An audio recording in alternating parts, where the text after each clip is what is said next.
अकेला है, उसको तोड़ना चाहते हैं, उसके हौसले को तोड़ना चाहते हैं, वो उसकी याददाश्त को तोड़ना चाहते हैं, मिटाना चाहते हैं। 29 साल हो गए, वो आदमी नहीं टूट रहा, नहीं टूटेगा। एक छोटी सी चीज, उम्मीद नहीं टूटने दे रही उसको। आजादी की उम्मीद उसका हौसला बनाती है। उसे हौसला है कि उसकी सोच को, उसकी बात को, उसके अल्फाज को ये बड़ी बड़ी फसीलें, ये जंजीरें बांध के नहीं रख सकती।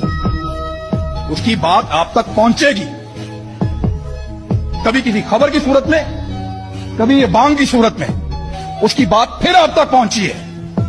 ये हौसला है। अगर मैं अकेला भी रह गया ना, अकेला, मैं तब भी हकीकी आजादी के लिए इस मुल्क के लिए खड़ा रहूंगा।